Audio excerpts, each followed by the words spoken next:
We recently saw the official reveal of Supreme Leader Snoke's Royal Guard, and the general reaction has been impressive, with many people stating how badass they look. Thanks to a recent interview with Episode 8 Director Rian Johnson, we have some insight into this new Royal Guard and some more information about what we can expect to see from Supreme Leader Snoke in The Last Jedi. In regards to the Honor Guard, Johnson stated the following, quote, "The Emperor's guards were very formal and you always got the sense that they could fight, but they didn't. They looked like they were more ceremonial and you never really saw them in action. The Praetorians, my brief to costume designer Michael Kaplan, was that those guys have to be more like samurai.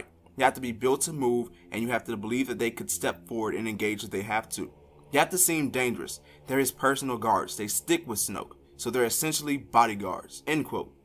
It's clear that the idea with Snoke's Royal Guard was to evolve that of Palpatine's. The idea was to make them look combat ready at all times, and here is what I find interesting. In the image shown with the Honor Guards, we see them fighting with a staff. We know thanks to the sizzle that came out back at D23 that Rey will be fighting people using similar weapons, so it looks as though Rey will come to blows with that of Snoke's Royal Guard. Moving on to Snoke himself and his role in The Last Jedi, Johnson stated this, quote, "Similar to Rey's parentage, Snoke is here to serve a function in the story, and the story is not a Wikipedia page. For example, in the original trilogy, we didn't know anything about the Emperor except what Luke knew about him, that he's the evil guy behind Vader. Then in the prequels, you knew everything about Palpatine because his rise to power was the story. We'll learn exactly as much about Snoke as we need to." What is said here is something that really interests me. I like the fact that he compares it to the questions surrounding Rey's parents in terms of how much we will see of him. He will appear much more than he did in The Force Awakens, more importantly, not in the form of hologram, but the one thing we need to keep in mind is that not many questions about Snoke will be answered, and I'm getting the feeling that even more questions will be raised.